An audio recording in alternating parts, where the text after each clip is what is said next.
오늘 하나님 말씀은 요한복음 9장 13절로부터 말씀입니다. 계속적으로 요한복음을 보고 있습니다. 주일 말씀에 연결해서 9장 13절로부터 마지막 절까지 말씀인데 우리 34절까지 같이 읽겠습니다. 그들이 전에 맹인이었던 사람을 데리고 바리새인들에게 갔더라. 예수께서 진흙을 이겨 눈에 뜨게 하신 날은 안식일이라. 그러므로 바리새인들도 그가 어떻게 보게 되었는지를 물으니 이르되 그 사람이 진흙을 내 눈에 바르매 내가 씻고 보나이다 하니, 바리새인 중에 어떤 사람은 말하되 이 사람이 안식일을 지키지 아니하니 하나님께로부터 온 자가 아니라 하며, 어떤 사람은 말하되 죄인으로서 어떻게 이러한 표적을 행하겠느냐 하여 그들 중에 분쟁이 있었더니, 이에 맹인되었던 자에게 다시 묻되 그 사람이 내 눈을 뜨게 하였으니 너는 그를 어떠한 사람이라 하느냐? 대답하되 선지자니이다 하니, 유대인들이 그가 맹인으로 있다가 보게 된 것을 믿지 아니하고 그 부모를 불러 묻되 이는 너희 말에 맹인으로 났다 하는 너희 아들이냐? 그러면 지금은 어떻게 해서 보느냐? 그 부모가 대답하여 이르되 이 사람이 우리 아들인 것과 맹인으로 난 것을 아나이다. 그러나 지금 어떻게 해서 보는지 또는 누가 그 눈을 뜨게 하였는지 우리는 알지 못하나이다. 그에게 물어보소서. 그가 장성하였으니 자기 일을 말하리이다.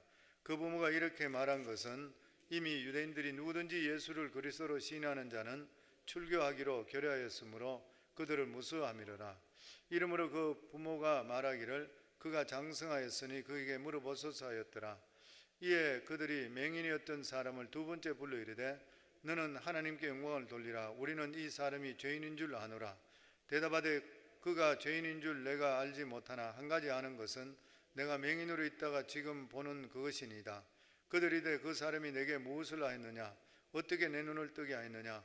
대답하되 내가 이미 일렀어도 듣지 아니하고 어찌하여 다시 듣고자 하나이까? 당신들도 그의 제자가 되려 하나이까? 그들이 욕하여 이르되 너는 그의 제자이나 우리는 모세의 제자라. 하나님이 모세에게는 말씀하신 줄을 우리가 알거니와 이 사람은 어디서 왔는지 알지 못하노라. 그 사람이 대답하여 이르되 이상하다. 이 사람이 내 눈을 뜨게 하였으되 당신들은 그가 어디서 왔는지 알지 못하는도다. 하나님이 죄인의 말을 듣지 아니하시고 경건하여 그의 뜻대로 행하는 자의 말은 들으시는 줄은 우리가 아나이다. 계속 34절까지 계속 읽습니다. 창세 이후로 맹인으로 난 자의 눈을 뜨게 하였다함을 듣지 못하였으니 이 사람이 하나님께로부터 오지 아니하였으면 아무 일도 할 수 없으리이다. 그들이 대답하여 이르되 내가 온전히 죄 가운데서 나서 우리를 가르치느냐고 이에 쫓아내어 보내니라. 아멘. US News and World Report에 전 세계에서 여성이 가장 살기 좋은 나라 순위가 나왔는데 매년 나오는데 조금씩 바뀌는데 거의 비슷한 거예요. 첫 번째가 스웨덴, 두 번째가 덴마크, 세 번째가 캐나다, 그리고 노르웨이, 네덜란드, 미국, 한국, 미국이 16위였었고 일본이 18위, 그리고 한국이 28위 그렇게 나와 있었습니다. 한국도 거의 별 차이가 없는 것 같아요. 실제로는 그렇게 살기가 여성들은 좋다 하는데도 그런 것 같아요. 가장 나쁜 나라가 어디냐 하는 데는 첫 번째가 아프가니스탄, 회교 믿는 아프가니스탄, 두 번째가 콩고. 이 콩고 같은 데는 매년 40만 명 이상의 여인이 강간을 당한다, 성폭행을 당한다. 세 번째가 파키스탄, 아프가니스탄이나 파키스탄이나 같죠 보면. 그리고 여성이 가장 살기 위험한 나라 첫 번째가 인도, 1억 명 이상이 1년에 인신매매를 당한다 그래요. 두 번째가 소말리아인데 의료 시설이 태없이 부족하기 때문에 임신하면 살아남을 가능성이 절반밖에 안 된다 그래요. 이 파키스탄 인권위원회에 따르면은 전체 여성 중에 70%가 가정폭력을 경험하고 현재도 명예살인이라고 해서 사망하는 여성이 1년에 1000명을 넘어간다고 그래요. 가족들 중에 자기 명예를 지킨다고 죽이는 것, 뭐 이런 것들이 1년에 1000명이 넘어간다 그래요. 그리고 파키스탄에서는 성폭행이 2시간마다 한 건씩 일어나고, 그리고 집단 성폭행이 8시간마다 한 건씩 발생한다 그래요. 이 파키스탄 같은 데 이런 나라에서는 그 이슬람 간통법인 후드 법이 개정되었는데, 이 법이 뭐냐면은 여성이 성폭행을 당하면 정인으로 남자 4명을 데려오지 않으면은 여자가 간통법으로 도로잡히도록 한대요. 뭐 세상에 희한한 법도 다 있는 거예요. 그러다가 이 마이라고 하는 한 피해 여성이, 그 사람들이 중간에 그걸 견디다 못해 자살하는데 끝까지 자살 안 하고 투쟁하고 전 세계 사람들이 다 거기에 동참하는 바람에 이 그 후드르 법이 개정되었습니다. 뭐 이런 나라도 있는 모양이에요. 근데 복음이 들어가면 바뀌어요. 그래서 우리가 선교사를 보내야 되는 그런 이유가 뭐냐면은, 뭐 이런데 실제로 그 이슬람 종교 있는 데는 선교사들이 공식적으로 활동을 못하죠. 공식적으로 못하게 하고 선교사들을 죽이고 추방하고, 그런데 그래서 이제 전문인으로 들어가서 복음을 전거하는 거예요. 전거하는데 이런 나라에도 복음이 들어가기 시작되게 되면 바뀌기 시작합니다. 뭐 대한민국도 옛날에 그랬다 그러잖아요. 옛날에 그 가나다에서 한국에 갔다 왔던 사람 거의 기록 적어놨고 사진 찍어놨는데 보면 대한민국이 100년 전만 하더라도 온 서울 시내가 똥통 냄새로 옷은 전부 흰 옷 입은데 엄청 시커먼 옷들이 많이 있고 옷이 때 묻어 있고 막 엉망이었다 그러죠. 오물을 바깥으로 전부 다 버리고 이렇게 했다 그러죠. 근데 복음이 들어가니까 바뀌는 거예요. 사람이 정신이 개조되게 되어 있는 것이죠. 보면 오늘 요한복음 9장에는 전반에 보면 이 예수님께 소경을 고친 사건이 나와 있습니다. 예수님께서 나면서 이 사람이 소경된 게 자기 죄 때문입니까 아닙니까 했을 때 하나님께서 하시고자 하는 뜻이 있다고 예수님께서 말씀하시면서 이 진흙을 이겨서 눈에 바르고 그러고 나 실로암 물에 씻으라 그러고 치유되는 그런 역사가 나타났습니다. 그러니까 예수님 복음의 역사, 복음이 들어가면은 변화의 역사가 일어난다. 이 기독교의 본질이 뭐냐? 사람을 바꾸는 것이에요. 사람을 바꾸는 운동이 기독교의 본질입니다. 목회의 본질이 뭐냐? 사람이 바꾸는 거예요. 목회 본질이 사람을 바뀌는 것입니다.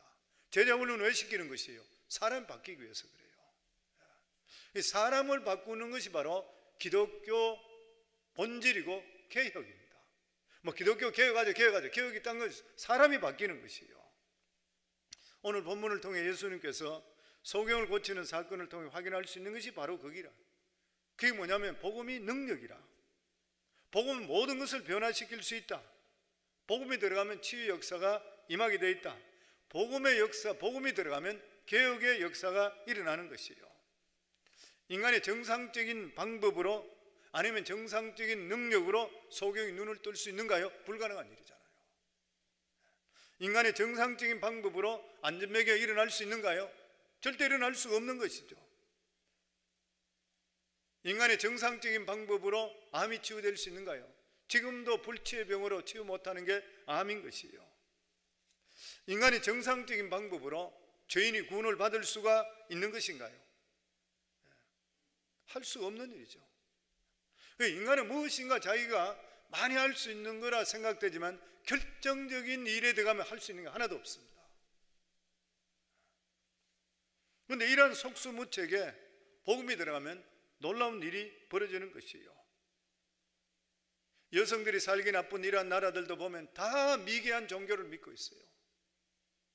여기에 복음이 들어가게 되면 바뀌게 되어 있는 것이에요. 그래서 선교사가 파송해야 되고 선교사들 끊임없이 보내야 되는 것이, 그러면 사람이 바뀌고 나라가 바뀌고 민족이 바뀌어요. 한 사람이 바로 서면 다 바뀌는 것이에요.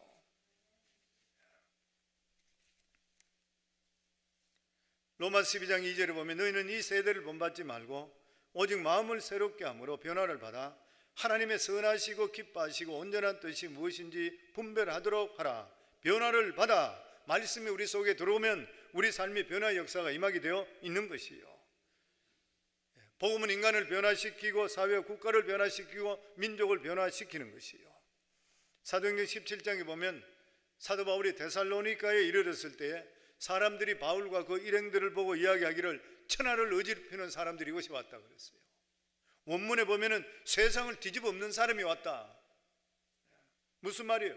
복음의 역사가 들어간다는 세상이 뒤집어지는 거예요. 우리들만 하더라도 그렇잖아요. 예수 완전히 믿기 전까지는 어떻게 살았어요? 지금 예수 믿고는 우리 삶이 어떻게 사는 것이요? 삶의 방향과 가치관이 다 바뀌었잖아요. 예수 믿는데도 불구하고 옛날과 똑같다 그러면 그 사람 예수 안 믿는 사람이에요. 로마도 마찬가지였었지요. 복음을 통해서 노예 제도가 폐지되어 버렸습니다. 우리가 잘 알고 있듯 영국은 해적의 나라였었잖아요. 독일은 무지막지한 오랑캐 나라, 산적의 나라였습니다. 복음에 들어가고 어떻게 되어버렸어요? 신사의 나라가 되었었고 문명의 나라로 바뀌는 것이요. 이런 일은 뭐가 할 수 있어요? 복음만이 할 수 있어요. 그래서 예수 잘 믿으면 돼요.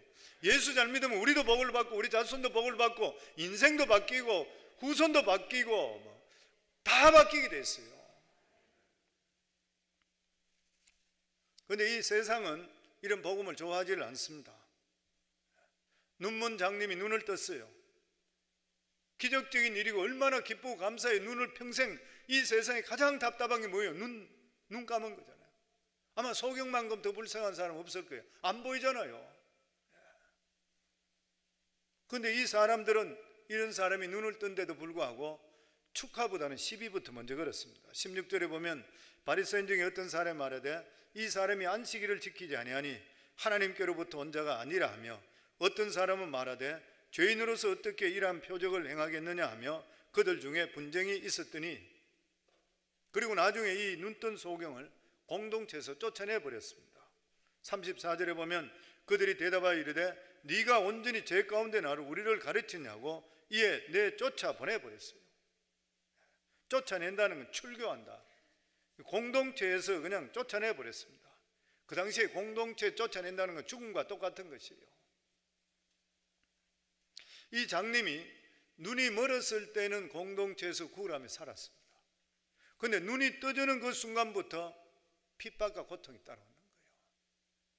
이 말은 성도들도 눈 감은 상태로 구원받지 못한 상태로 세상에 살면 문제없이 삽니다.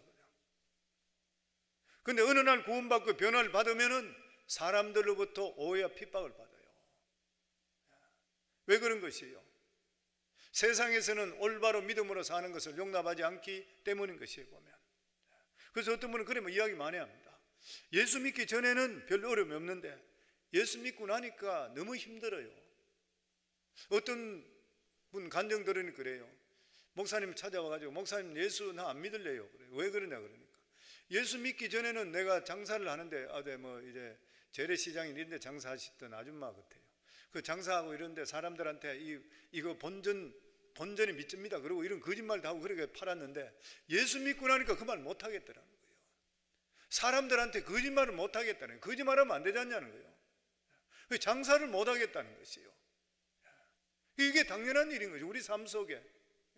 왜냐하면 예수 믿고 나면 내 속에 계시는 성령께서 근심하시기 때문에 내가 마음이 불편해 살아갈 수가 없는 것이죠.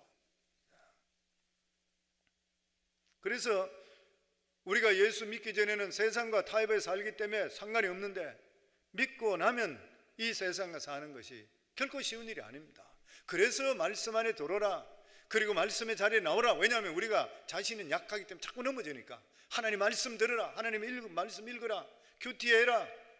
모임을 자꾸 가지라. 그러면서 하나님의 역사하심을 서로 쉐어하는 너무 중요한 것이에요. 그리고 무엇보다도 거듭난 자는 용기 있게 살아가야 됩니다. 19절에서 22절입니다. 이는 너희 말에 맹인으로 났다 하는 너희 아들이냐? 그러면 지금은 어떻게 해서 보느냐? 그 부모가 대답하여 이르되 이 사람이 우리 아들인 것과 맹인으로 난 것을 아나이다. 그러나 지금 어떻게 해서 보는지 또는 누가 그 눈을 뜨게 하였는지 우리는 알지 못하나이다. 그에게 물어보소서. 그가 장성하였으니 자기 일을 말하리이다. 그 부모가 이렇게 말한 것은 이미 유대인들이 누구든지 예수를 그리스도로 시인하는 자는 출교하기로 결하였으므로 그들은 무서워합니다. 눈뜬 소경의 부모는 예수 그리스도의 능력으로 자기 아들이 눈을 뜬 걸 알았습니다. 그렇잖아요. 자기 아들이 지금까지 소경으로 있었는데 눈을 떴는 어느 순간에. 그런데 바리새인들이 출교시켜. 이거 눈 떴다, 예수가 했다, 메시아다 그랬다 그러면 쫓겨나가는 것이에요. 그게 두려워서 대답을 회피해버려요. 아들이 장성했으니까 아들이 물어보소서. 장성해버렸습니다. 이게 우리가 알 수 있는 게 뭐냐면은 진리를 알고 있다고만 해서 세상은 변화시키는 게 아니라는 거예요. 우리 삶 속에 진리와 동시에 우리에게 필요한 게 뭐냐면 용기가 필요한 거예요. 진리에 대해 내 자신이 담대할 수 있어야 되고, 이 진리에 대해서 내 생명을 걸 수 있는 사람, 이런 용기 있는 사람이 없으면 세상은 안 바뀌는 거예요. 성도는 믿음 있는 사람이 어떻습니까? 이게 확실히 믿음이 맞다고 생각하면 행해야 되잖아요. 해봐야 되는 일인 것이에요. 세상에 동화되지 않고 변화시킬 수가 있어야 되는 것이에요. 그런데 이 아들은, 이 눈뜬 소경은 출교를 각오하고 용기 있게 대답합니다. 25절에 보면 대답하되 그가 죄인인지 내가 알지 못하나 한 가지 아는 것은 내가 맹인으로 있다가 지금 보는 그것이니이다. 이 맹인은 뒤로 물러가지 않고 신앙을 담대하게 고백했는 것이에요. 이게 체험적인 신앙인의 강점입니다. 체험이 있으면 웬만하면 양보하지 않아요. 왜냐하면 겪었기 때문에. 체험이 우리 삶 속에 진짜 필요합니다. 그래서 예수 믿는 것은 피상적으로 지식적으로가 아니라 내 삶 속에 실제로 체험할 수 있어야 돼요. 그런데 체험만으로도 완전하지 않아요. 죽을 병에 걸렸다가 나은 사람들, 처음에는 할렐루야 그런데 시간이 지나고 나면 약을 잘 써서 그러나 아니면 나흘 만에 나았지, 그런 사람들 실제로 봤어요. 시간이 지나버리니까 의심이 오는 것이에요. 긴가민가 해버리는 것이에요. 내가 뭘 좀 했더니만 이리 됐나? 아니 뭐 나으려니까 또 나왔지. 허지부지해지는 것이에요. 체험만으로 요동하지 않는 믿음을 가질 수는 없는 것입니다. 예전에도 말씀드렸듯이 저는 그게 항상 생각나는데, 옛날에 모시고 있던 목사님, 안병국 목사님, 자기가 어릴 때에 김익두 목사님, 한국의 유명한 부흥사, 강원도서 김익두 목사님이 복음을 전가하면서 여자분, 혹 있는 여자, 이 물혹이 이렇게 늘어져 있대요. 아주 흉하게 늘어져 있는데 그 김익두 목사님이 그냥 거기서 안수기도 하니까 이게 확 없어져 버리더래요. 자기 눈으로 봤대. 그런데 이분이 한 1년 동안은 온 동네를 뛰어다니면서 예수가 치료시켜 줬다, 하나님이시다 그러고 막 복음 전가하고 오늘도 난리 다지게 돼. 1년 정도 지나더니만은 그 다음부터 교회도 안 오고 그냥 뭐 나을만 하니까 나았지 이렇게 생각하고 있다가 나중에 농사 짓는데 새참이라고 있잖아요. 중간에 음식하는 해가지고 머리에 메고 가다가 논두렁에서 미끄러져서 거기서 사람 목이 잘못돼 죽었다 그래요. 그러면서 그 목사님 하시는 말씀이 그 말씀이에요. 눈으로 봤다고 자기가 겪었다고 해서 꼭 그것이 자기 믿음으로 100% 연결되는 건 아니라는 거예요. 그래서 우리가 가지고 있는 체험을 보완하는 작업이 꼭 필요합니다. 그래서 어느 목사님이 보완하는 작업을 3단계라 이렇게 말했어요. 첫 번째가 뭐냐면 의식화시키라. 하나님 말씀을 통해 내 삶의 모든 문제를 체계화시키라. 문제가 있을 때마다 말씀으로 돌아가는 것이라. 말씀 안에 해답이 있는 것이라. 그리고 두 번째가 조직화시키라. 무슨 말이에요? 소속감을 가져야 된다. 목장 모임, 여성교회, 각종 모임을 통해서 신앙적으로 서로 주고받는 게 있어야 되는 거예요. 그리고 교회에 적어도 주일에, 우리 교회 중직장 같으면 일주일에 3번, 주일날, 그리고 수요 예배, 그리고 또한 토요 새벽, 이 정도는 적어도 나와서 하나님 말씀을 듣고 소속감도 가지고 말씀으로 통해 새롭게 돼야 된다. 조직화가 필요한 거예요. 이 코로나 바이러스가 좋지 않은 이유 중에 하나가 뭐냐면 성도들의 조직을 해체시키잖아요. 모이는 것을 해체시켜요. 편해지게 만들어버려요. 그러면 영적으로도 해이져 버리는 것이에요. 그리고 세 번째가 동원화, 모빌리제이션이죠. 다른 말로 이야기하면 파송입니다. 다시 이야기하게 되면 내가 알고 있는 것을 전하는 것이에요. 세상에 제일 중요한 것을 알고 있느냐 모르느냐가 문제가 아니라 알고 있는 것을 전할 용기가 있느냐, 전할 용기가 없으면 아무것도 아닌 것이요. 내가 정말 예수 믿고 구원받고 이 길밖에 우리가 구원받을 수 있는 딴 길이 없다고 확실히 알고 천국과 지옥이 확실히 있다 그러면 전하지 않으면 죄를 오히려 받잖아요. 그렇잖아요. 얼마나 비참한 일이에요. 부인은 구원받은데 남자는 지옥 가고, 부모는 구원받은데 자식은 지옥 가고, 나는 구원받은데 형제 자매는 지옥 가고, 나는 구원받은데 부모는 지옥 가고, 얼마나 비참한 일인지 몰라요. 우리가 예수 믿고 예수 믿는 궁극적인 목적이 어디 있어요? 천국 가는 거잖아요. 이 세상으로 끝나는 게 아니잖아요. 우리가 예수 믿고 구원받는다는 말은 천국의 삶, 킹덤 라이프를 살아가는 삶에도 누리며 살아가야 돼요. 그렇지만은 그것으로 끝나는 것이 아니라 죽고 나면 천국에 대한 영원한 소망을 가지고 사는 거예요. 영원한 소망을 가지고 살고 주님 앞에 서게 되기 때문에 우리가 이 세상에 살아갈 때에 바로 살아야 되는 것이고 하나님 원하는 대로 살아가야 되는 것이요. 안 그러면 눈속임하고 적당히 살아도 상관없어요. 이 세상만 끝이라 생각하면. 그런데 이 세상 끝이 절대 아니라고 하는 것이요. 사랑하는 성도님들, 복음이 우리를 살리고 예수가 우리를 살립니다. 그런데 이것을 보완 작업하기 위해서 우리 삶 속에 하나님 말씀으로 끊임없이 돌아가는 의식화가 필요해요. 그리고 또한 우리 삶 속에 조직화가 필요한 것이 우리 삶 혼자서는 힘이 없어요. 혼자서 힘이 없어요. 뭐 너무나 잘 아는 이야기잖아요. 무디 목사님 찾아와서 어떤 청년이 왜 자꾸 모여야 되느냐, 왜 자꾸 모이라 그럽니까? 그러니까 대답하지 않고 파이어프레스의 장작을 목사님이 자꾸 흩어버리는 거예요. 그 활활 타던 장작들이 다 흩어지니까 다 꺼져버리잖아요. 그러면서 청년에게 보았느냐, 흩어지면 꺼져, 성령의 불이 꺼지는 거예요. 모이면 타는 것이에요, 보면. 그리고 또한 내가 가지고 있는 이 복음을 실제적으로 계속적으로 전해야 돼요. 전하면 내가 은혜를 받아요. 그리고 내 영혼이 살아나는 것이에요. 상대편에게 내가 받았던 은혜를 전개해 보면 내가 살아나잖아요. 똑같은 일인 것이에요. 사랑하는 성도, 오늘도 이 세상을 살아갈 때 여러 사람들을 만납니다. 가족들을 만나고 주위 사람 다 만나는 것이에요.